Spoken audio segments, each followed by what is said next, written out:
This is the CHGO Cubs Podcast presented by Blue Moon. Made brighter. Get Blue Moon delivered and see delivery options by visiting get.bluemoonbeer.com/CHGO. Celebrate responsibly. Blue Moon Brewing Company, Golden, Colorado. Corey's not here. You're seeing our own Greg Huss's face. Greg has kindly filled in for Corey. He has some items to attend to. We joked about this before we got on. Greg, you don't have to talk only about prospects today. We're letting you out. You can talk about the major league team. We can talk about Dansby and Nico and all of our major league players today. Welcome. I mean, you know damn well I'm going to flip in a little bit of prospect action into this podcast. But yeah, I mean, it's every time I come on, I always talk about how I'm a Cubs fan in addition to being a Cubs prospect podcaster. But it's good to talk major league players. And how they kind of relate to some prospects. But man, I'm excited to be here. Obviously, Corey is just mourning the loss of Michigan basketball in the tournament. I think that's really the reason. Violence. Yeah. I think he's starting off with that. But we're recording this before Illinois basketball can lose, so like I'm riding a high, so we're all good. I was joking last week about Illinois basketball losing. I didn't even I wasn't thinking. To be honest with you, I was doing the ad read for Prize Picks. I needed a basketball thing. That's the first thing that came to my mind. So, I kind of upset our own Cody Del Mundo, but really, you're lucky that I'm joining after you making the comments about Illinois basketball a week ago. So like, you're welcome, I guess. I appreciate that. You're letting me off the hook. So we have a busy show. So what I want to do today is kind of talk about the remaining rotation spots. So we have Jameson Taillon presumably starting the year off on the IL for a week, 2 weeks, 3 weeks to be determined. So we're going to get Greg's thoughts. We'll talk about maybe some guys we want to see fill in temporarily, not long-term, but temporarily. We'll talk a lot about the roster depth, and some prospect talk will get tied into this. I think, interestingly, it will be good to talk about third base. I want to talk about third base options with Madrigal being out. I want to talk about Luis Vasquez. I feel like we don't talk a lot about Luis Vasquez. So that's one guy I want to talk about. And we'll get into whatever comes to our brains. Whenever Greg comes on this podcast, I can talk with Corey for hours about the Cubs, just unprompted. You are right there with us. I know we could do easily a 3-4 hour show. Only if your dog did not need you would this happen. I'm pretty convinced that would happen. Dude, I mean, I've had you over on the Northside Bound YouTube channel a few different times, and we just go on and on and on. I think we went like 2+ hours one time. Yeah, I mean, it's just talking baseball a little bit. It's always fun. I feel like I need to go get some sunflower seeds, maybe get a little crazy, put some dip in, just get out your Wilson ball glove. I got it over here, man. Don't even tempt me. Corey will scream at me if I go and get it. It's not good for radio, I've been told. Let's get into it. So we have Jameson Taillon, back injury. We'll see how long that lasts. We had Hayden Wesneski talk to our own Ryan Herrera about his intention of wanting to start, not just short-term, but career-wise and long-term.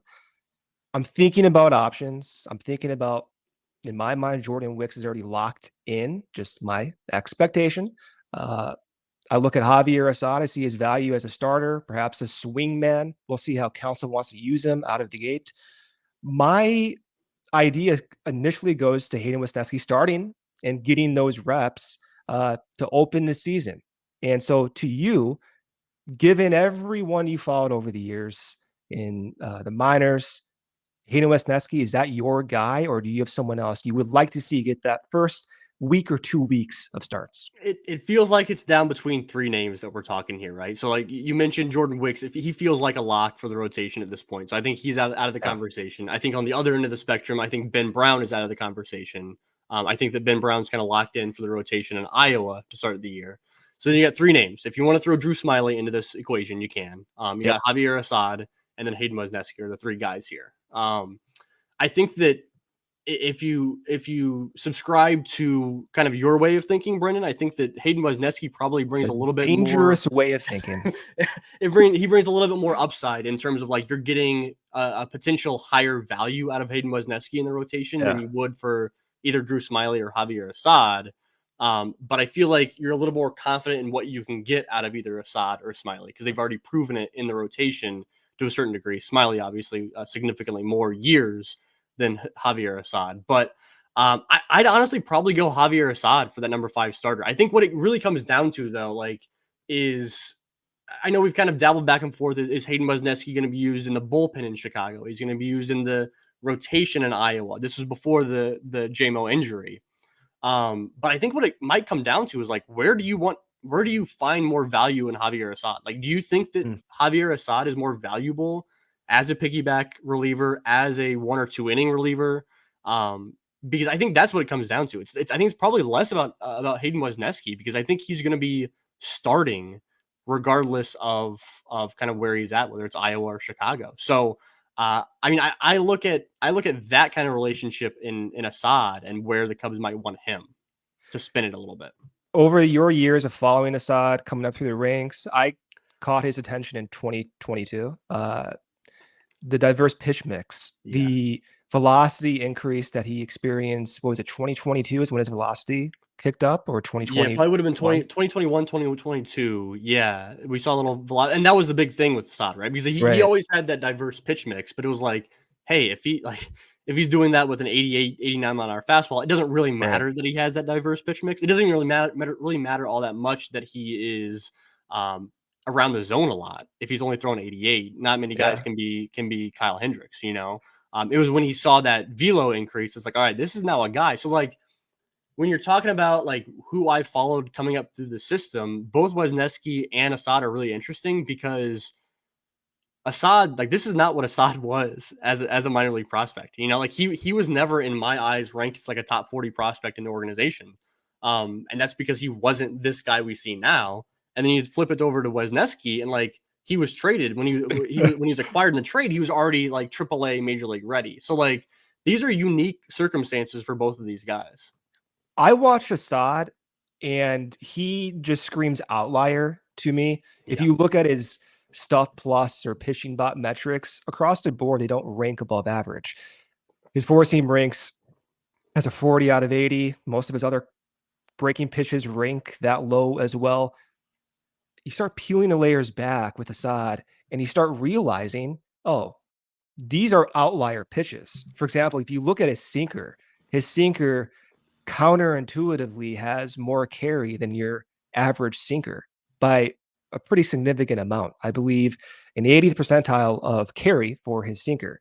And you start looking at his cutter, you start looking at the way he can mix and mash off slower breakers within that window. I think it's difficult to project him. I think it's difficult to be extremely confident in his role as a starter, but it's also difficult to lack confidence that he can't do it, if that makes sense. Like, I think he, in a vacuum, would deserve the opportunity. I think if you want to play the highest ceiling possible, because you have someone like Hayden Wesneski, and because you know there's history with similar pitchers performing very well, the Cubs may want to risk their bets on someone they can project a little bit more than someone in Assad, who in history, few pitchers have success with that type of pitch mix, although it can be possible. So I guess for both of these guys, how much leash do you potentially give them? I know that Tyone might be back, hopefully quicker than we would like to think in terms of his IL stint. But like, you look at Assad, and I think that a lot of people point at Javier Assad and say, like, the results are there, like the numbers are there. He put up the numbers last year. He was really good, which is very true. You have the other end of the spectrum that you're saying, like, his stuff obviously doesn't look tremendous, right? His stuff doesn't show up on Stuff Plus models as being terrific. So is he going to come back down to earth? And if so, how long of struggling does he get before maybe you switch over to Smyly or Wesneski? And then the same question goes for Wesneski. It's like, we saw him struggle last year. We saw Wesneski struggle. We saw him the year before that be really good. So it's like, how long of a leash do you give him? Is it maybe just a piggyback type of situation with both of these guys? I recognize there's higher ceilings for Wesneski versus Assad. To your point, how much of a leash do you want to give, let's say, Wesneski? Right now, you have to win baseball games. You do. So you kind of know, at least within the first month or two, what you get out of Assad. Now, you may not know long-term what you could get out of Wesneski in a starting role, but in April, you know what Assad's going to do. With Wesneski, he's still going through stuff. He's still working on different pitch mixes. And I kind of put, weirdly enough, Smyly in that same bucket.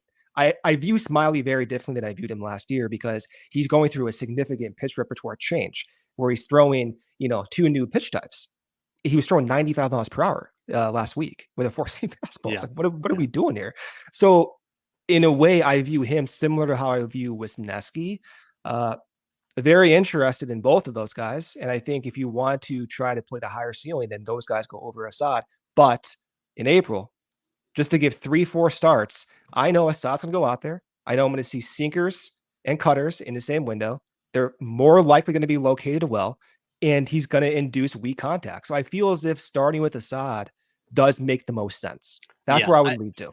I think if Taillon was out until the All-Star break, then maybe you go Hayden Wesneski to give him a longer leash, knowing he's your number 5 starter too, right? Like if you have Steele, Imanaga, Hendricks, Wicks slotted in, you're good to go. You feel confident in those 4 guys, then you can give Hayden Wesneski half the season to kind of figure it out a little bit, with assuming that Jameson Taillon is out for just a few weeks of the season. Then I think Javier Assad probably makes more sense. And you're looking at a situation where, like I mentioned, the piggybacking might be important early on. You have Imanaga, who's not used to a 5-man rotation. You have early on in the season where guys are not going to go 8 innings of work in the first month of the season. And so maybe you do have Javier Assad starting the rotation. Maybe you also have Hayden Wesneski up working multiple innings out of the bullpen, contrary to what I said at the beginning of this conversation, right? You have Drew Smyly that can go multiple innings. You got to have guys like that. So I don't know. I think that if I were to pick a guy right now, I'd probably go Javier Assad because it feels safer in that short period of time that we're working with. With Assad, the velocity came up earlier on during his trajectory. Even with that velocity, are you still surprised that his secondary stuff plays up that well? Were there questions about the secondaries when he was going up through the system? I mean, I think part of it, because the velo wasn't there. No one paid attention. And I didn't really pay. I know. Watched I all these dudes, and I was not paying. Like I said, he was not a top 40 guy in my mind. Yeah. He was not a top 40 guy in the organization at a time when, like, right now you can go 40 deep pretty easy, right? Like you can go 40 deep on the Cubs organization, like organizational prospect list right now, pretty easy. Last year you could have done it pretty easy, but like when Javier Assad was in the organization, it wasn't a super deep. I mean, it was deep, but it wasn't very good. You know what I mean? And so the fact that he wasn't cracking the top 40, it's pretty amazing what we're seeing from Javier Assad right now. Like it's wild to me. The way some of these guys have developed over the years is so unpredictable. I talk about it all the time about how pitching prospects, like they're completely different when they make the major leagues. Adbert Alzolay is not the same guy as a completely different pitcher from 2018. He is like the guy I go to all the time and saying you're like, oh, like, what'd you think about, did you see this coming from Adbert when he was in the minors? Like, no, because when he was in the minors, he was a 4-seam fastball curveball guy. And now he relies on the slider, you know, he is not at all the same pitcher that he was as a prospect. And you could go down the line of any major league team and say that guy, none of them were the same as when they were prospects. It's crazy for pitchers. Someone like Justin Steele, opening day starter, was not the same guy even to start 2022. He was someone who I thought Keegan Thompson should get more starts over, just because I thought Keegan had a better, funny enough, a better shaped fastball in 2021. Yeah. And this is because, I'll show a graph here in a second, but this is because Justin Steele dramatically changed his 4-seam fastball. And I appreciate how excited you get about me and the graphs. Some other people, I get so much bad talk about my graphs, and so people roll their eyes. Even the graphs, I don't understand what they're saying. I still appreciate the work that is put into those. Justin Steele and Keegan Thompson is super interesting because Justin Steele was fastball curveball guy. And the curveball was like, when you talked about Justin Steele, the prospect, you went to his curveball first. Like that was the first thing you talked about. I remember talking to you. This must have been like 2021. And I think you mentioned that he was working on that curveball. Like he changed something. I'm like, all right, I'm going to start looking for the curveball when he came up. And he was throwing it. But not the same guy. And then you look at Keegan Thompson, and the reason why I was high, I was Justin Steele might be a reliever, Keegan Thompson might be a starter because he had this crazy like 6-pitch repertoire. Did Keegan Thompson, and then he like by the time he got up to the major leagues, he was relying on what, cutter slider mostly. Yeah. Just completely different. Completely different. So if you look at Steele, and then we'll get to our ad break here. If you look at Steele, this is what I mean by the four-seam fastball. By the way, this is the Milky Way galaxy. I was inspired by some space photos. This looks just like a galaxy. If you're on the Spotify channel, come over to YouTube and check this out. So the top panel is Justin Steele in 2021. On the lower x-axis, so from left to right, is a horizontal break. And then from top to bottom is the y-axis, or his vertical break. So anything higher up on one panel means the pitch is going to have some more carry to it. Anything further to the right means the pitch is going to have more cut to it. Now, if you compare where there's a focal point or the center of the galaxy in 2021 is to the left of that red horizontal dashed line. That means his four-seam fastball was mostly tailing, not like a two-seamer, but think of it tailing arm side like that. Now, if you look at 2022 and 2023, it's on the opposite side. And in fact, it's actually above that now horizontal red dashed line. He now is throwing four-seam fastballs with that quintessential cut ride that we always hear about these days. And this was a change that he made during the 2022 season. So it's so difficult in modern baseball to project pitchers. That's why for someone, back to our earlier point with Wesneski, and even as crazy as it sounds given the age, Smyly, when there's unique traits, and for Wesneski, it is that heavy sweeper, and for Smyly, it is that weird knuckle curve, and that all of his pitches are just outliers by nature. I can't just say they can't change and become really valuable in a manner that we see in extreme circumstances like Justin Steele. Yeah, the first thing I look for in prospects, at least, is like guys that do weird things, whether it's a weird pitch or it's a weird way in which they throw. They throw from a crazy sidearm angle. They throw from way over the top. They stride down the mound really far. Like, I like guys that do weird things, and if they're doing something weird that is not pitch related, I like it even more because like that can continue to carry through his career versus a pitch might get tinkered with between AA and major league year 5, but the way in which they throw the ball, those unique qualities are like what I specifically look for. And that's what makes certain pitchers better. That it's those unique qualities that a batter doesn't always see, In your mind, do you think for AAA last year and some of the bullpen guys, I told you I wouldn't talk about the minor league system, but now I'm curious. Now you're throwing ideas out there for me. Do you think there may have been certain instances where they're trying to tinker too much or try different pitch types or what have you, and that may have slowed down unexpectedly development? I'm thinking of someone, I don't know, like Cam Sanders, for example, or thinking about Ben Brown's difficult transition to AAA, although there was injuries and different circumstances. But do you think there may have been some attempts to change? No, I maybe a little bit. I think what I've noticed a little bit once you get up to AAA is guys are trying to get more. They're trying to get in the zone as much as they can and get whiffs in the zone. And I think Ben Brown went the opposite with his development. We saw him go out of the zone a whole lot more. But I think that's the major key is like, hey, is your stuff good enough to get swings and misses in the zone? In that case, like you're ready for the major leagues, because I think that when you're down at the lower levels of the minors, like your stuff, if you're continuing to climb the ladder, like your stuff is just so good that you're getting chases out of the zone. The slider is breaking out of the zone. You're getting swings and misses out. The fastball is riding up. You're getting swings and misses out.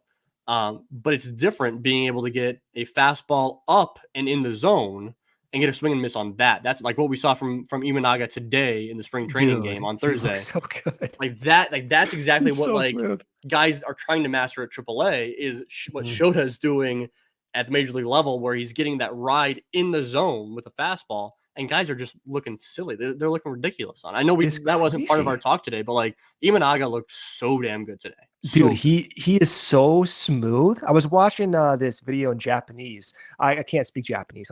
Like I tried now you to can. at least understand. Yeah, I have the captions. I can understand what's going on.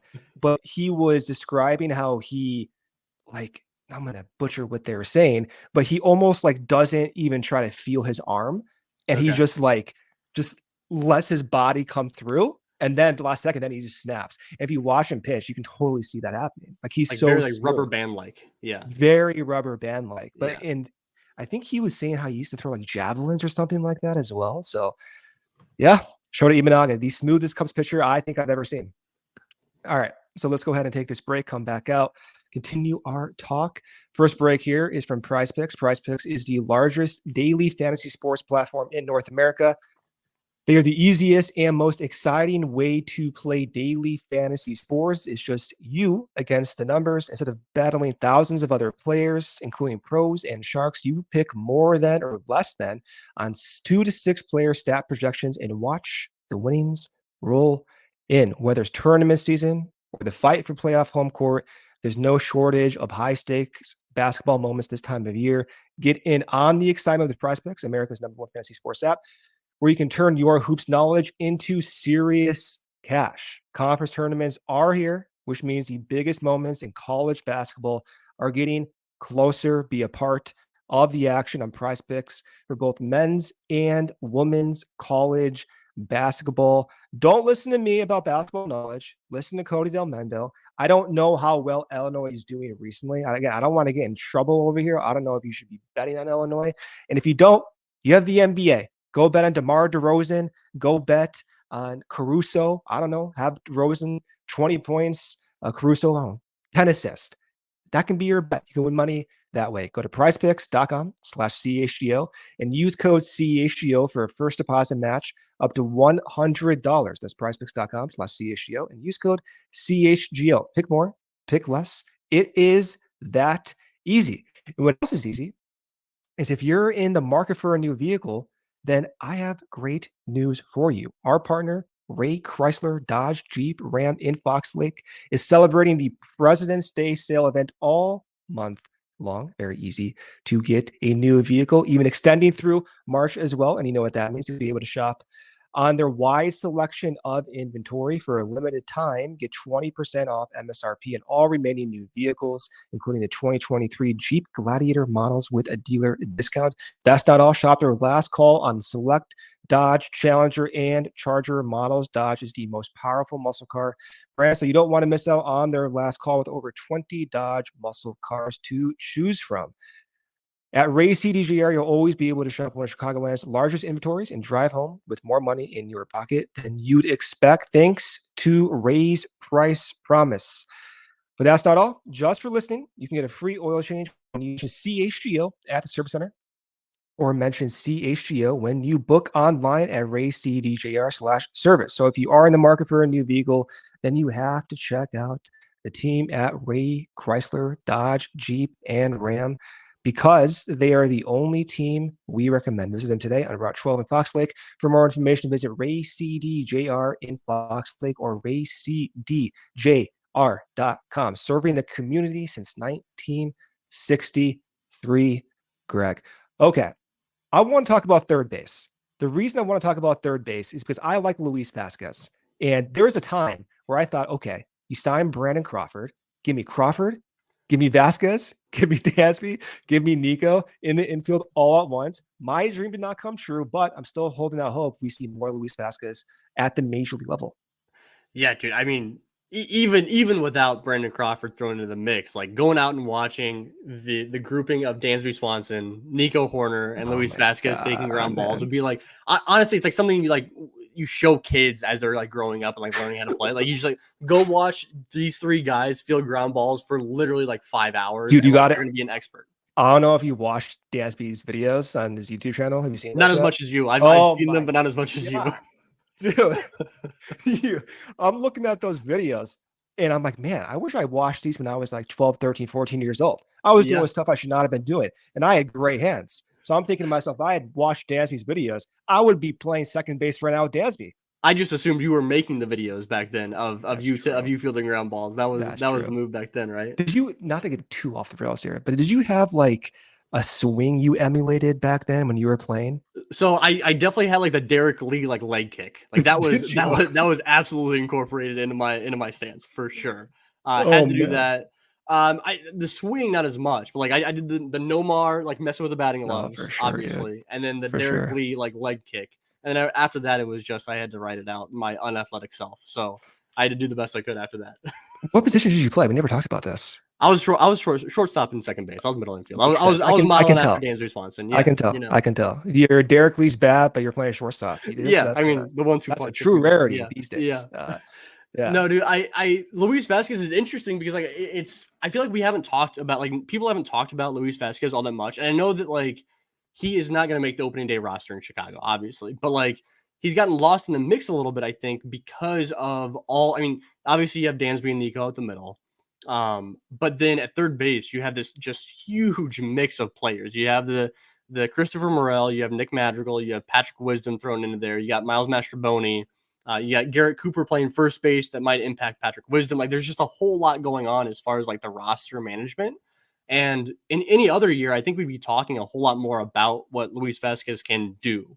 Now, am I ready to throw him into that grouping of Madrigal, Wisdom, Mastroboni, like performing at the levels that they can at the major league level? Like I'm not ready to do that yet, because I think it's important to remember with Vazquez, like what he did offensively last year. Like his entire minor league career, we'd been saying, all right, if Luis Vazquez can just hit a little bit, like not even like. Yeah, like not even like we weren't even asking for like league average hitter. Like we were asking for like a below league average hitter, which would be significantly better than he was at before, but like paired with the glove, like that's impressive. And then he went last year and he performed better than league average. But let's pull back on that a little bit because like I think it's important to say like he's done above average league hitting one season. Like he's in that 1 year, and prior to that, it was really, really bad. And so like we can get excited because we can see how good he is defensively at shortstop. That'll play at third. It'll play at second. Obviously he's a good defender. But I want to see him do it again in Iowa this year. And again, not do it at the level he did last year. Just like, again, a league average bat would be great. I would love that from Luis Vazquez. But I know that we can kind of fall back on the option like, hey, Luis Vazquez can play third base at the major league level and like play it well defensively. That if something happens, or at short and second base, God forbid something happens to our guys, Nico and Dansby. Come on, Greg. I don't want to put it out there, but like if something happens, like it's nice to know that like Vazquez can get called up and like we can feel confident in what he's doing in the field and like whatever he does at the plate, like we'll take. You know what I mean? Yeah, it's going to be interesting how they disperse playing time with Madrigal being out. Mastroboni was taking reps at shortstop. I think Mastroboni looked good defensively at shortstop. He made a few plays. I'm like, oh, that looked really smooth, surprisingly. Yeah, I know it's fun. It was fun last year to hate on Miles Mastroboni. I think this year everyone hates the guy. Yeah, this year it's fun to like make fun of the fact that we like him. I think that's been like the style this year. And like Miles Mastroboni is like actually useful. Like he's actually like he's a good player. He's not like he shouldn't be starting every single day at third base. He shouldn't be starting every single day in right. He shouldn't be your opening day right fielder. Like that shouldn't happen. But I think that like he is so valuable as a player where like he has options. You can send him down to AAA if you want. He can play all over the diamond. He can hit a little bit. He can draw some walks. Like Miles Mastroboni is like, even if he's not hitting again at league average level, super, super valuable. Oh, I think so too. His numbers in AAA were hilarious. Just to pull him up right now. I know he struggled at the big league level, but in AAA, he had a walk rate of what is this? Is this right? Of 22%, Greg. A walk rate of 22% in 165 plate appearances. He batted .295. He had a weighted on base average of 421, and not that small of a sample. If you look at his plate discipline with the big league team last year, chase rate only 25%, better than league average by a wide margin. Contact rate above league average. Seems to be athletic. If we talk about Mastroboni in just a depth role, I'm not saying start Mastroboni at all.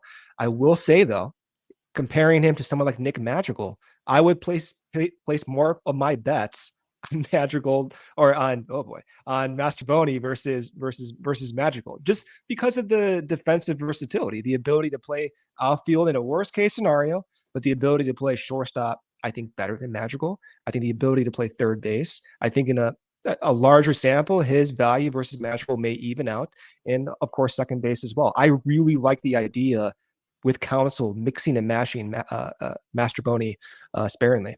I think that Miles Mastrobuoni was made for Craig Counsell. I think like that's like He's I such think a Craig that Counsell guy. yeah, it feels perfect. You mentioned They that almost had the same roles back then when Counsell honestly played. they did. Yeah. You mentioned that walk rate that Mastrobuoni had 21.8% in AAA last year. That's good for a walk percentage plus, where like 100 is league average of 184, which is crazy, which is wild. Crazy. Just a crazy high number. But yeah, I think that like assuming that Miles Mastrobuoni can be somewhere between what we saw in AAA and at the major league level last year, like that's super valuable. And then it kind of kicks Luis Vazquez down. And honestly, it allowed like Vazquez was just added to the 40-man roster this offseason, right? So like he has several option years available. He can spend some time back down in AAA this year and like, hey, let's continue to work through some things and like make it so that like you are a major league bench player for the foreseeable future. And I don't think that has to be this year necessarily, you know? With Vazquez, the power shot up completely unexpectedly last season in AAA. He had, 9 home runs in 270 plate appearances. Walk rate also pretty well, with a 14.1% strikeout rate, 20%, weight on base average 369. That was unexpected. Did not think, even dating back to his time in AA, where he had 11 home runs, I didn't think Luis Vazquez ever in my craziest imagination would have 20 home runs.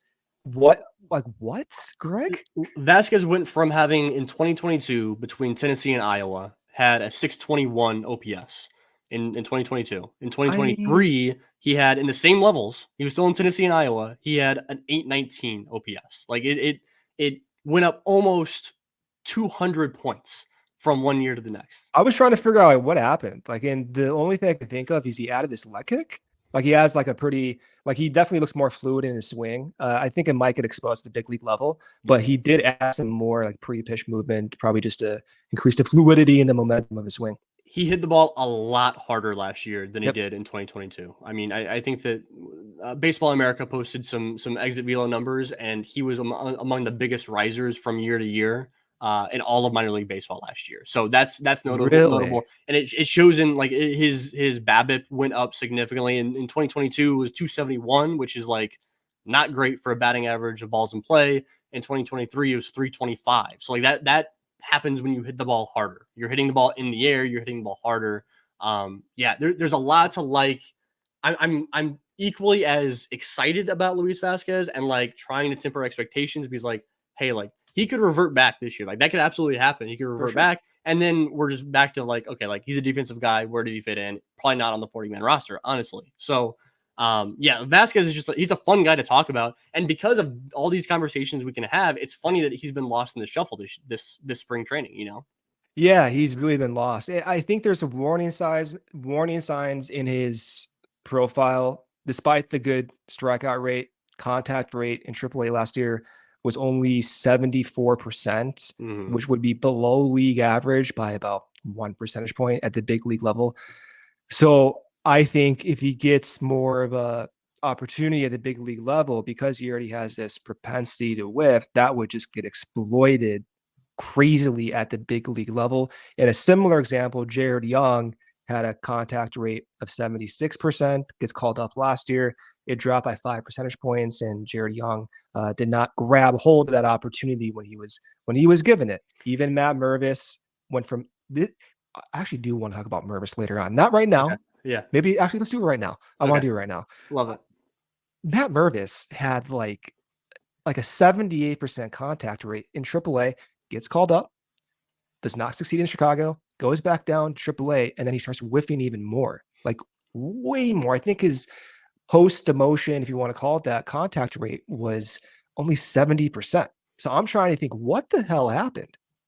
Yeah, He had a different vibe last year in AAA. Even though he put up numbers that were maybe not quite as good as he saw in 2022, he still put up like really good numbers overall, like in terms of For results. sure. Did Mervis last year in AAA? The let me put on my awful scouting hat. The vibes weren't right, like he looked like a guy that was like Pressing. pressing because he went up and was not given a fair shake in Chicago over the course of what, like 70 at bats. Is that what he had? 80 at bats, something like that.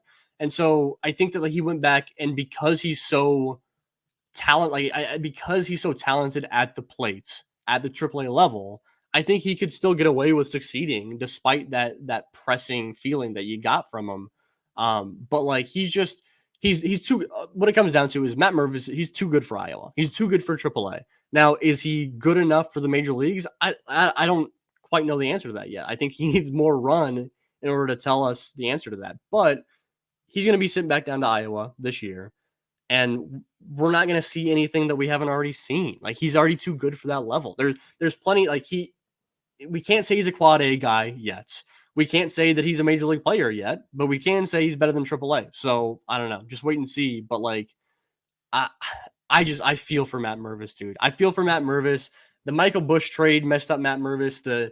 The Cody Bellinger signing. I think the Cody Bellinger signing actually had the biggest impact on Matt Mervis. I think it had bigger impact on Mervis than it did on PCA. I think PCA, once he's ready, he's going to be the center fielder in Chicago. Yep. Yeah. Matt Mervis, though, PCA is going to be ready at some point regardless. Like, he's going to be the center fielder in Chicago, which means Bellinger is probably moved to first, which is Busch at DH. Where is Mervis? He just got punched down twice this offseason in terms of where he lands in the organizational depth chart at first and DH. There might be times during the season, we saw it even last year, where the Cubs had to call up Jared Young to get at bats, and he was playing pretty consistently. I think David Ross even batted him cleanup a couple games in David Ross fashion. But there might be times where we didn't expect it, and Matt Mervis does get an opportunity. And Counsell, I feel as if, would recognize potential there if he takes hold of that opportunity. Likewise with PCA, if he performs well at the big league level, Counsell, of course, will find the optimal playing role for him. I feel as if Mervis, if he does, and this has to be an extreme push, like literally push people off the edge, I think it could be possible. It's just not likely. I mean, I think all it comes down to, like, Mervis is not, even if he kills it, even if he's a stud in the major leagues, he's not, like, where is he still going to play? I mean, because PCA is going to play center field, right? It would have to work out with the trade. It would have to be like, you are hoping that Matt Mervis can succeed at the major league level to boost the trade value. That's all it is. And like, at that point, like, are the Cubs really going to risk him struggling more in Chicago? Maybe they just trade him as far as what he's done at the AAA level and like try to get as much value back as they can there. Like, it's so tricky because he's more or less competing with PCA, and that's a losing battle, Yeah. All right, let's do one quick break here. I want to come back after this break. I want to stay on this topic and talk about Garret Cooper and Matt Mervis. First break here. By the way, if you have not subscribed to Diehards, you got to do it. We have Jared Willis out there in spring training. Ryan Herrera's out there for 3 weeks. They wrote their preseason preview. Ryan's writing consistently. Jared's writing consistently. So definitely recommend checking that out. Also, March 28th, there is now our watch party. So stay tuned for location and specific time. You can find this on Twitter or X, whatever you call it these days. I still call it Twitter because that's just my brain. Go to at CHGO Cubs and you can find it there. And as you guys know, we're sponsored by Blue Moon Brewing Company, and I need to get Blue Moons in here as I keep doing these ads here. And you know what? I should send you a case of Blue Moons, Greg, for coming on and filling in for Corey today. I just fixed up my basement for March Madness. I got the multi-TV set up. I've got the mini fridge going. I can stock it with some Blue Moons. I'll be good to go. Look at that. Look at that. Even Greg can do the ad reads. I love it. Blue Moon, get Blue Moon delivered and see delivery options by visiting get.bluemoonbeer.com/CHGO. Celebrate responsibly. Blue Moon Brewing Company, Golden, Colorado. Okay, so back to third base. And kind of in the role of first base in these discussions with Matt Mervis, Garret Cooper and Dom Smith were interesting acquisitions, especially having acquired Bush, recently signing Cody Bellinger. A lot of talk on social, people pointing to Mervis, to your earlier point, as being the odd man out. But also you do have roles to fill at third base with Nick Madrigal, and we talked about Mastroboni. Garret Cooper, 40-man implications. Are you concerned about if they ultimately do decide to field Garret Cooper to fill in some of those potential holes in the corners?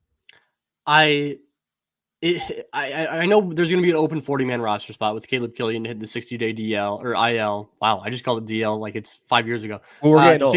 The 60-day IL. So that 40-man roster spot is going to open up, and my assumption is that it's going to be Garret Cooper. Like that's what I'm leaning towards at this point. I know that Dom Smith's out there. I know there's plenty of relievers like Carl Edwards Jr. that might get that slot. I think it's going to be Garret Cooper. Now, how he fits into the major league roster is so interesting to me, because for me, Garret Cooper and Patrick Wisdom fill the same role, right? Like they're the same dude.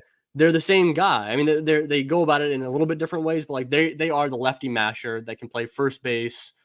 Wisdom can play some third. And right now, like Wisdom is not gonna not be on this roster. You know, like he is going to make the roster. And so like carrying both Wisdom and Cooper is going to be so strange. And I don't know if there's going to be enough at bats to go around to both of them. But the way that Cooper's been hitting the ball really hard, I lean towards him right now, despite the weird fit. Now, Dom Smith probably makes a little bit more sense in terms of like he's a lefty, at least a lefty hitter. But then you have that thing with Michael Bush. You have the exact same kind of story you're telling. And so my assumption is one of those two guys. I just think that Garret Cooper has been too good this spring. And I think that like the way his signing was kind of announced, where it's like, okay, Garret Cooper had other options, right? I think the rumor came out that he had an option in Boston, and he had a few other options. He chose the Cubs, and he chose the Cubs with the mindset of like, I can make this team. And there must have been something there that gave him an idea that despite Patrick Wisdom being there, that Garret Cooper can also fill a role. Let's say just forget about the roster crunch and the position aside. Carl Edwards Jr. versus Garret Cooper. Would you have a preference? Who do you think is most likely to yield value if you do give one of those slots to them? I think that if you give a slot to Carl Edwards Jr. and you have him in Chicago, you're shifting down some relievers that I'd rather see on the major league roster, right? That means that Luke Little or Daniel Palencia or Jose Cuas gets sent down to AAA Iowa, uses their options. But it's like, would I rather have Carl Edwards Jr. than Luke Little? I don't think so. Has your mindset changed over the years? So you were always a little annoyed about maybe the Cubs going off and getting some veterans versus letting young guys come up and get major league innings. This is like, what, 2018, 2019 we were talking about this? Has your mindset changed now because some of the developmental, it's a significant amount of development is now almost merged between levels, and there's a lot of cohesion within this pitching infrastructure, unlike what we saw in 2018 and 2019.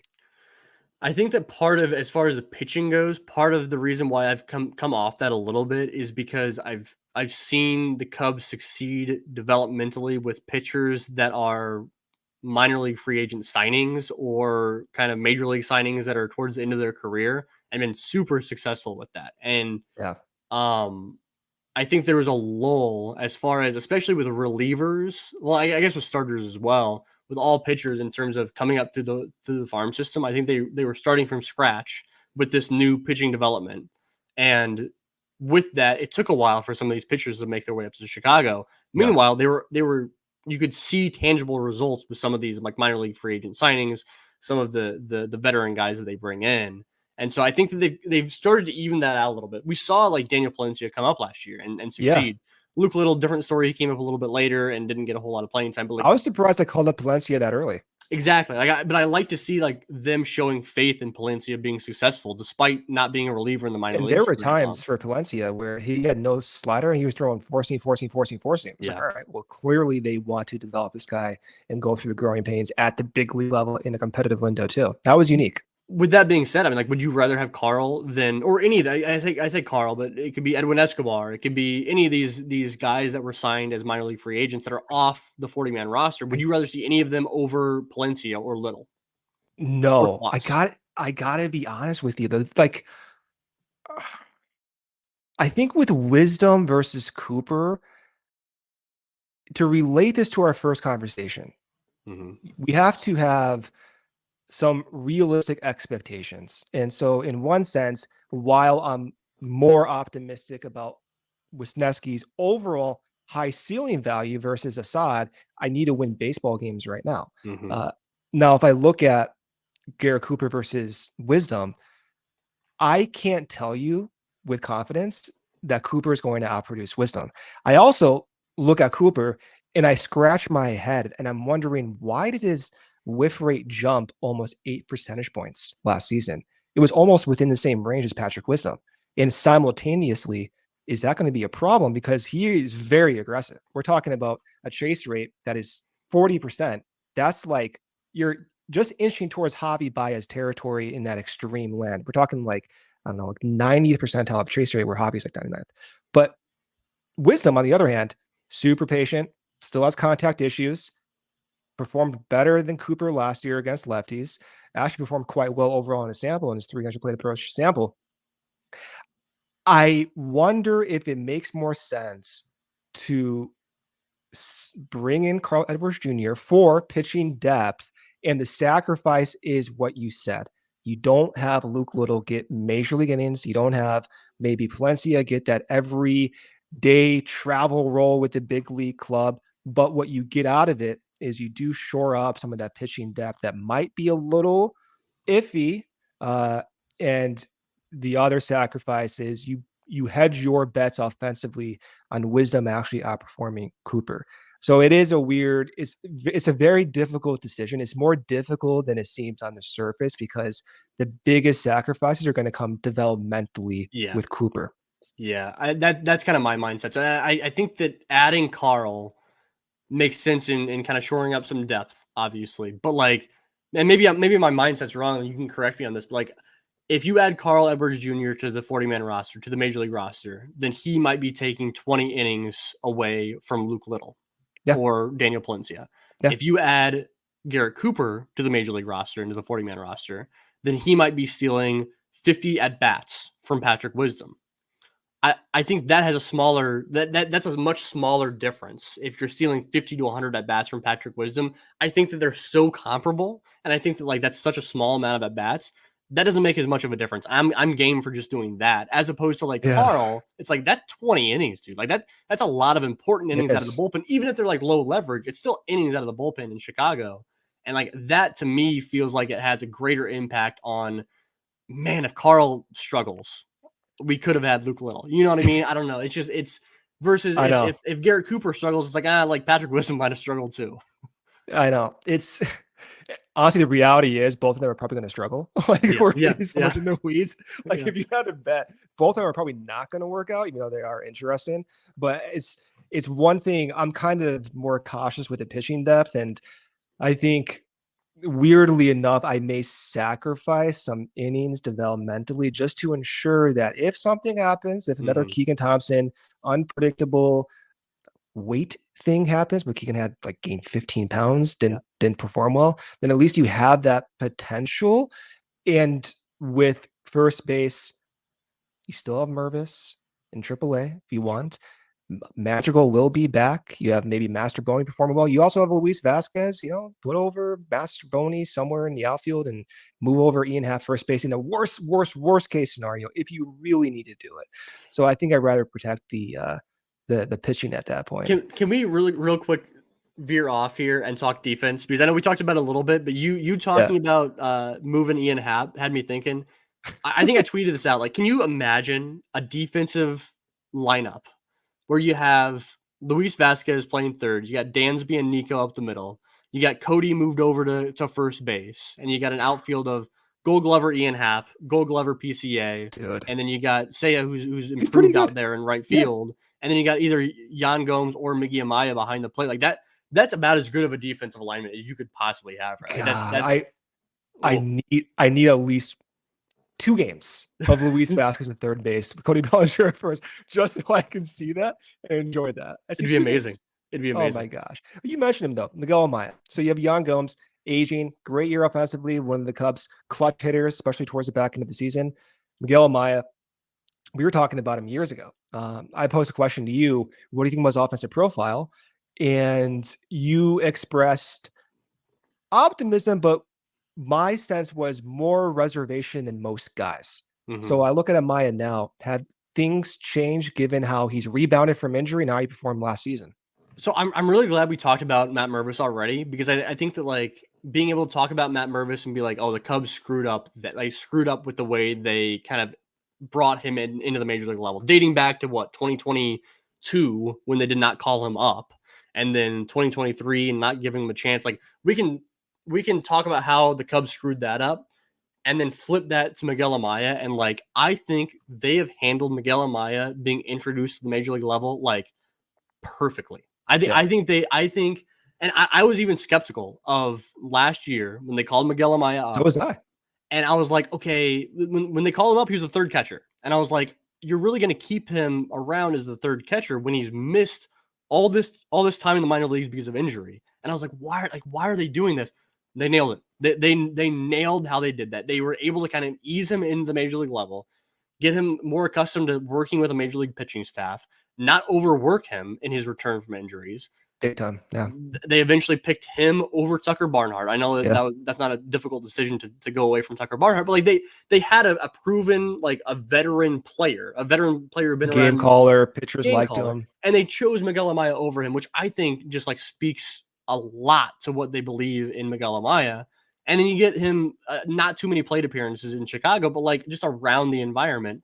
Okay, now you transition into 2024 this year, and you still got Yan Gomes around, who you feel confident in, even if you're not getting a whole lot of offensive production. Maybe that becomes more of a 50-50 split starting towards the end of this year, where you have Miguel Amaya and Yan Gomes working together, which then aligns him perfectly for 2025 if you want to use Miguel Amaya as your primary backstop, with Yan Gomes retiring, moving on, whatever his contract's up, right? So I'm looking at this timeline for Miguel Amaya, and like I can't emphasize enough how impressed I am with how the Cubs have handled this, and how Miguel Amaya has like just gone so smoothly. It's crazy with all this, right? It's been great. I've loved that. The guy singing "Go Cubs Go" on marquee after one of the games. Like, who is this guy? With Yan Gomes and Miguel Amaya and projecting their offense, Yan Gomes went on base average of 317 last season, and about 400-ish plate appearances. Miguel Amaya, I think this is a good example of like where you look at strikeout rate, whiff rate, all these different numbers, and you try to peel back some of the layers.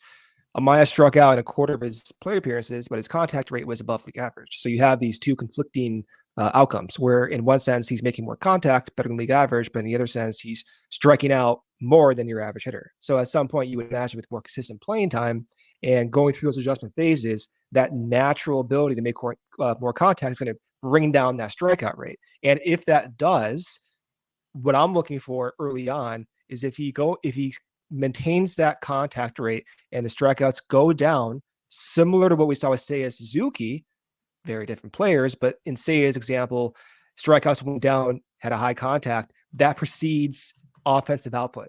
So if Miguel Amaya, for me, within the first month, let's say he plays once every 3-4 games, if he starts hitting and Yan Gomes is struggling a little bit, I'm fine almost instantly giving Amaya daily starts over Yan Gomes as soon as late April, May, if he starts hitting and matching some of those underlying peripherals. I'm really interested. So Miguel Amaya coming up through the system was always a guy who performed really well offensively. He had a lot of raw power. He's had that since he was very young, having that raw power. And he's always drawn a lot of walks. That's been such a large part of his game offensively is working walks. I know his time in the minor leagues in 2022, he had a 12% walk rate. In his time in the minors, not the major leagues, but the minors, when he was getting full-time plate appearances, had a 16% walk rate between AA Tennessee and AAA. It was that high. That is something like he's always done it and gotten better as he climbed the ladder in the organization.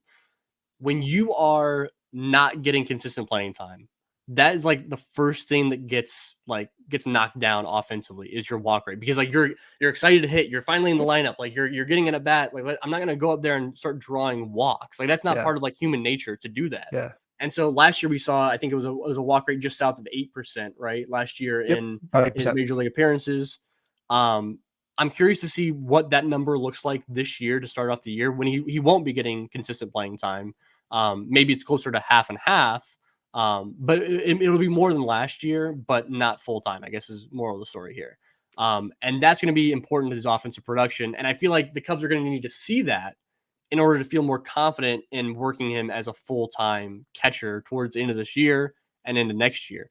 But like, it's the chicken or the egg. Like, what comes first, the consistent playing time or the walk rate, like without consistent playing time?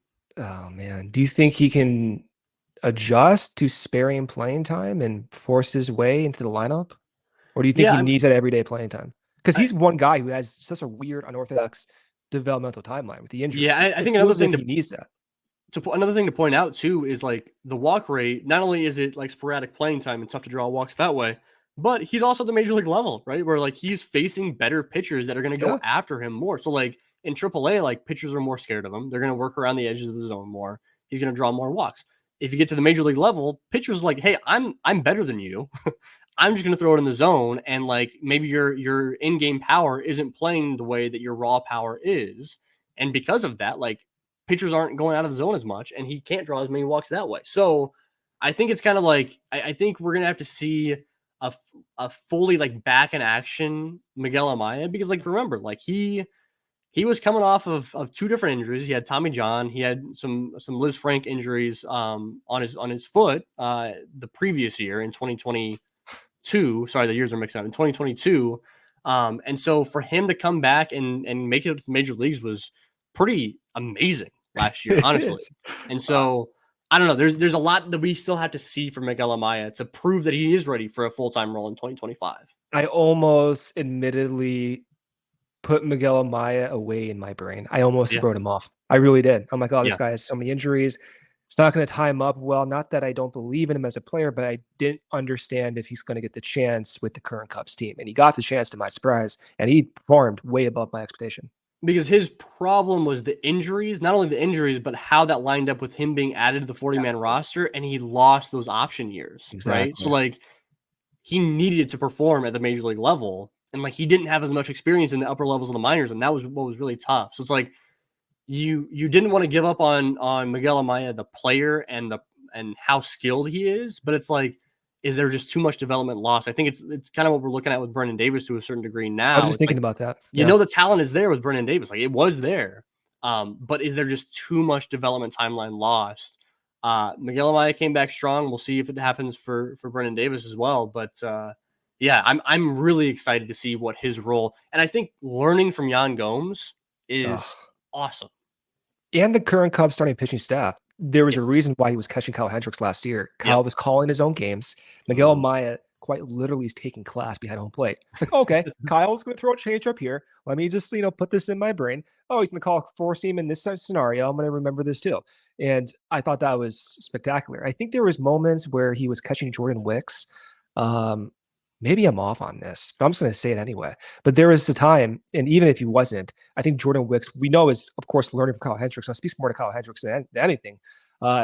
When Wicks was struggling, he was leaning on his changeup more often than not. And that was a unique difference from his time in AAA. And I do think there's some influence with Kyle Hendricks there. And this is all to say, having those veterans, we talked about this with Corey last week, the veterans, it's not just for a clubhouse presence and having, this very, hierarchical or respectful environment. Is really like these veterans are helping guys produce value and win more baseball games.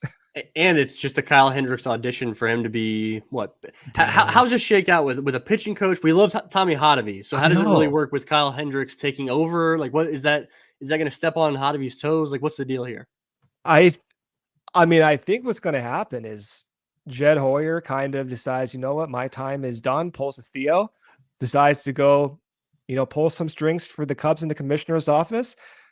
All right, Tommy, You're president, just like I like it. Breslow, I like it. going Yep. up, and then we'll bring in Kyle Hendricks as pitching coach, and then we'll solve every problem. Everybody's happy. Everybody's happy.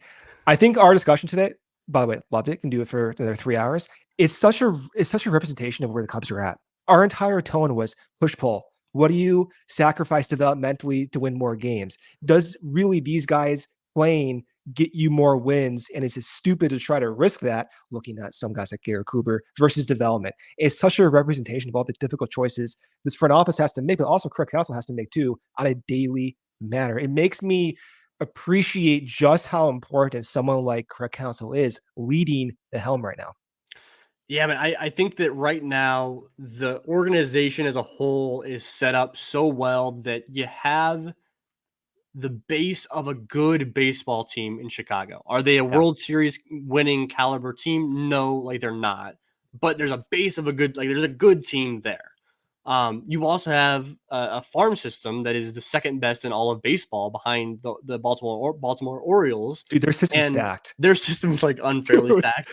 Jackson Holiday is going to be unbelievable. But actually, like you look at their situation, right? Where like the Orioles they won 103 games last year, and they had the best farm system in baseball. I think that like you're looking at the Cubs as just like a poor man's version of what they have going on in Baltimore. Can we get a Jackson Holiday? Is that possible? That'd be terrific. I think that wishing Jackson Holiday on like PCA is probably unfair, but yeah, I mean, I think you're looking at a poor man's version of the Orioles. But the difference is, right, that you have a worse major league team than the Orioles. You have a worse farm system than the Orioles. The difference is the Baltimore Orioles don't spend money. The Cubs do have the ability to spend money in free agency, and you can continue to get better. You can go out and make trades for guys with the big contracts, stuff like that. So I just think it's a good time to be a fan in the Cubs, a fan of the Chicago Cubs right now, because you look across the way. It's like you're not like, oh, there's a good major league team, but like there's nothing coming behind.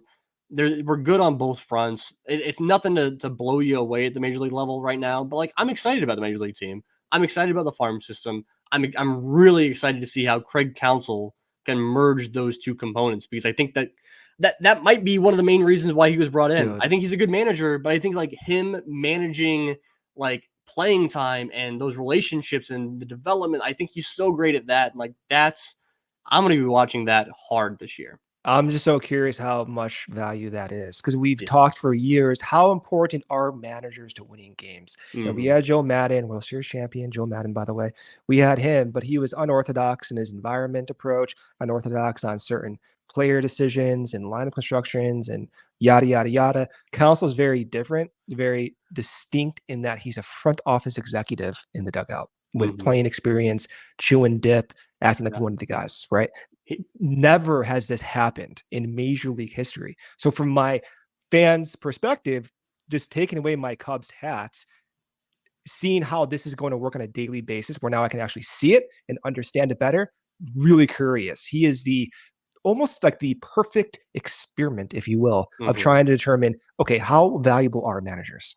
You know what like makes the Cubs poaching Craig Counsell even better? Is it like when he was the manager of the Brewers, I found ways to like not like him because he was the manager of the Brewers, right? I hated everything about him. When I was like just talking with if it wasn't another Cubs fan, I was talking with somebody else, was like, man, Craig Counsell's so damn good. Like you got to respect how good Craig Counsell is versus like managers. Your wife? yeah. Versus like managers of like the Cardinals. You're like Mike Schilt, this idiot, you know, or Mike Matheny, what an idiot. Like I hate him. Craig Counsell's he's always been terrific, and now he's a manager of my favorite team. It's crazy. I'm just excited to see how that works out. All right. I don't want to take too much of your time. I know you need to get back to your wife and your dog. Shout out. Where do you want to shout out? You have so much content going on. And I will say, by the way, your pod, all the work you've been doing, all the content, I rely on you for my information, and the other Greg and Brian and all you guys like legitimately are the driving minor league content force, I would be lost without your guys' content. I mean this genuinely. I'm not just blowing steam. I'm glad you threw in at the tail end there. You threw in minor league content because you started off by just saying you're looking to us for advice, and I was like, hopefully it's just minor league baseball. I'm not going to give you too many compliments. No, yeah, man, I appreciate it. I appreciate you having me on here. This is always fun. I've got the Cubs on Deck podcast is anywhere where you listen to CHGO, any podcasting platform, you can find us on the Northside Bound YouTube page. We're doing the video version. It's me, Greg Zumak, Brian Smith. We're writing over at Northside Bound, me, Zumak, and then Todd Johnson is writing over there, as well as Rich Biesterfeld, who is, Rich Biesterfeld, what he brings to Cubs social media and everything with his pictures is absolutely unbelievable. I think that he deserves a shout every chance we can because it's wild being able to see the pictures that he's taking down in Arizona, whether it's major league players or minor league players. But want to give a special shout out to him.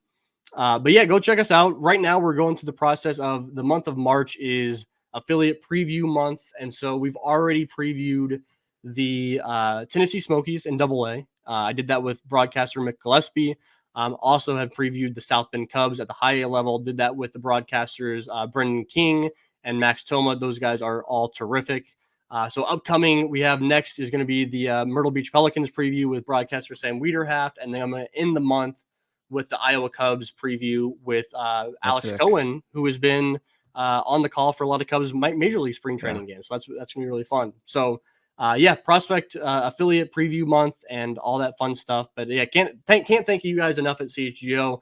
Can't thank listeners enough for always tuning in, supporting us, because you guys are, I can honestly say that Cubs fans, in terms of like their knowledge of minor league prospects, even if it's not like getting nerdy about the third reliever in South Bend or whatever that might be, like me, it's like it's the amount of like passion Cubs fans have for the prospects coming through the system is not normal. Like, I mean that as a compliment. Like, it's not normal. It doesn't happen with other organizations. We're all absolute nerds. We're all sick. We're gross, but like in the best way possible. I can't thank you guys enough.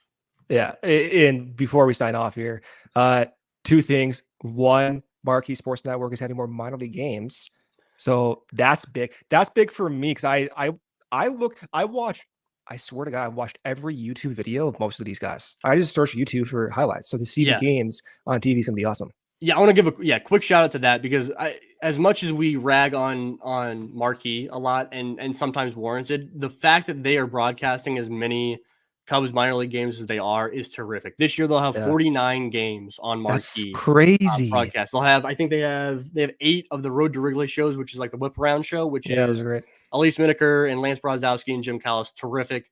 And then they're going to have plenty of games from AAA in South Bend and in Myrtle Beach. So, you guys can tune into 49 broadcasts of Cubs minor league baseball on Marquee this season. It's like fans love to see that. It's terrific. I'm glad they're doing it.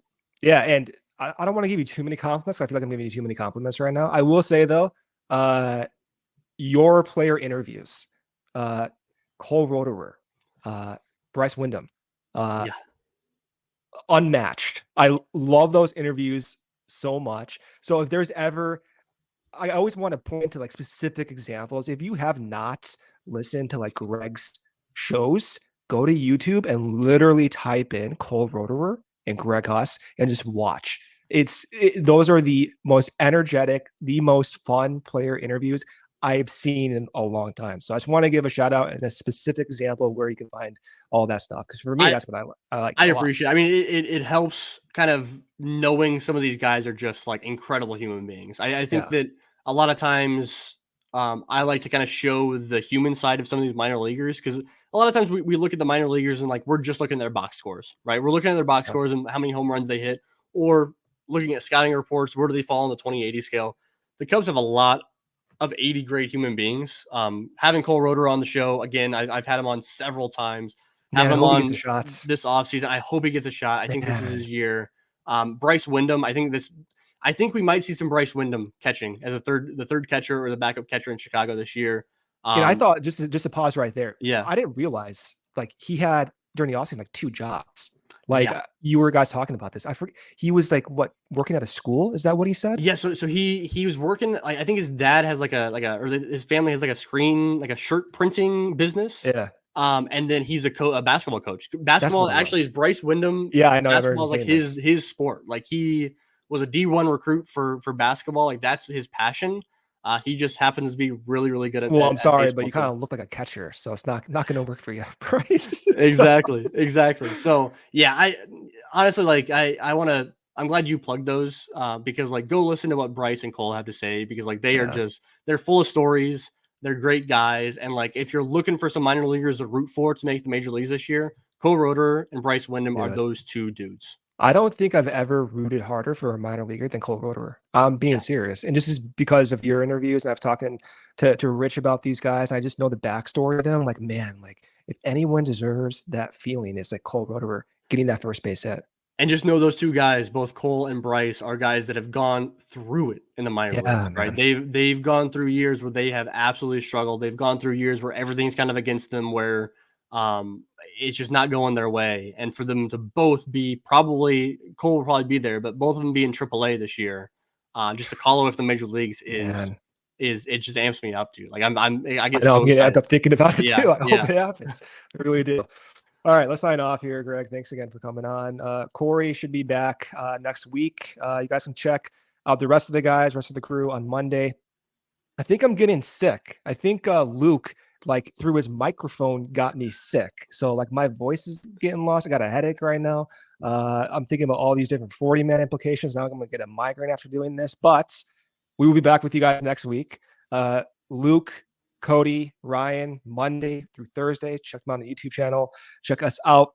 We are not live on Friday. We will be live once the season starts. And you can find us on wherever you listen to podcasts, Spotify, Apple. I don't know where you guys listen to it these days. And as always, as Corey always says, go Cubs.